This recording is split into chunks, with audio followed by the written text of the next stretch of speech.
Assalamu alaikum, everyone. Peace be on you. This is Dr. Naureen Sohail, and you are listening to Illuminate. This podcast is about relationship with Allah Taala. This is a vast topic covered by many prophets, khulafa, and holy men. I'm a meager being in this vast universe of knowledge of spirituality, and I'm at the lowest step of this journey. I can only talk about how to come and hold on to the last rung of this step. So, by no means, my podcast should be taken as the ultimate journey to Allah Ta'ala. It may be perceived as one of the route among the countless routes to God.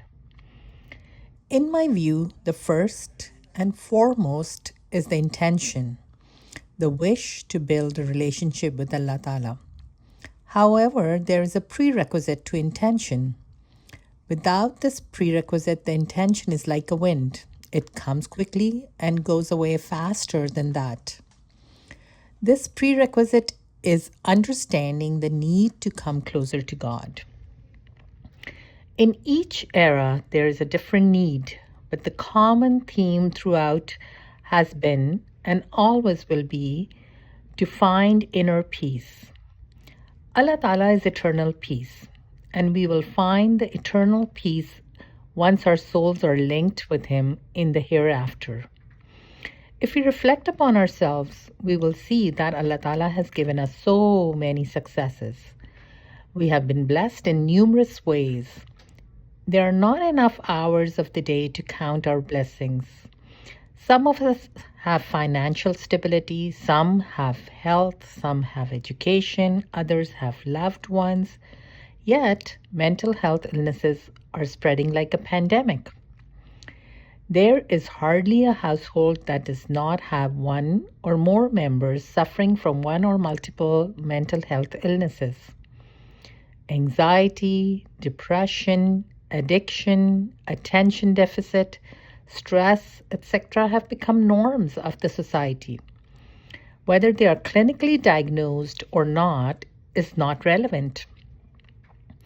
These mental health illnesses have a ripple effect, and people affected by them transfer the effects to their environment, their loved ones, their family members, and their friends. Bottom line is that everyone is inflicted one way or the other. The one thing that is vanishing quietly by all of this chaos is peace. Look for peace around you. Do you feel serenity, calm, tranquility? Instead, there is chaos, disruption, agitation, distress, war, hunger, pain, misery, sickness. The list is long. Understanding of the lack of peace is the prerequisite to the intention to build a relationship with God. When we know that something is missing and there's a need for it, that is when we look for it. Once that is established, the question is how to bring the peace back to our lives. Some of you would say meditate, some would say yoga, some would say affirmations, positive thoughts, calming sounds, and scents, and so on and so forth. But remember the IKEA analogy? To build an IKEA product, we have to look at the manual that comes with it. So our IKEA manual is the Holy Quran. And in the Holy Quran, Allah Ta'ala says, Allah bi zikrillahi tatma'innul qulub. It is with the remembrance of Allah that hearts find comfort. So we know from the Holy Quran that the need for peace can be fulfilled by remembrance of Allah. One might think, what is remembrance of Allah? We have seen people with rosary beads running to the mosques at every prayer time, but yet they are filthy with sins. Others are giving duroos and commentaries but preach conflict, hatred, killings. So how is it that remembrance of Allah is not bringing peace to them or to the ones surrounding them? In the book Taluk Billah, Hazrat Muslim Maud Razi Allah Ta'ala Anhu has chalked out 10 steps to build a relationship with Allah Taala. For a more detailed view, I would suggest reading the book itself on alislam.org. For me, at a very early age, the connection with Allah Ta'ala started with the awareness that I can talk to Allah Ta'ala. As you may already have realized that I am a talkative person. When I was growing up, there were very few digital means of communication. We had TV, newspaper, books, and radio, but they were one-sided communication. The only interactive means of communication was a wired telephone that was available in very few homes, and ours was not one of them. This brought me to the fact that I started talking to Allah Ta'ala. He, however, had a variety of communication options. He could talk in words in my head. In today's world, it is a sign of schizophrenia. I could share all my secrets with him, and he could fix my problems. Somehow or the other, things fell in place when I shared my feelings with Allah Ta'ala. Whether it is just my eyes crying, or my heart aching, or my brain forming words that my lips may or may not be able to deliver. But as soon as I reach out to him, the chaos reorganizes itself. New avenues open. The calm begins to return.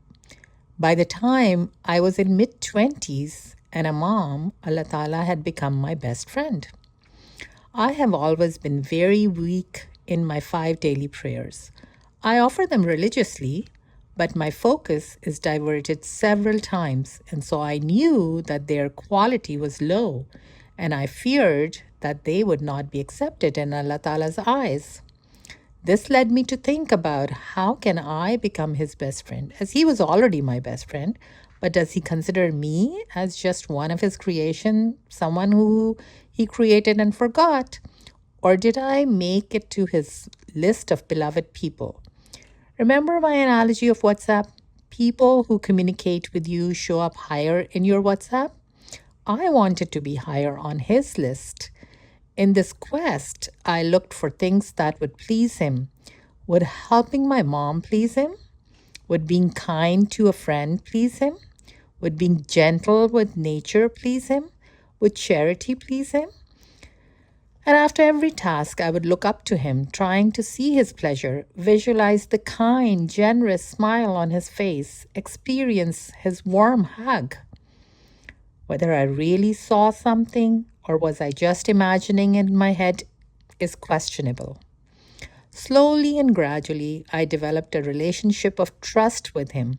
I knew what would make him happy, and I knew when I was in a fix, he would help me.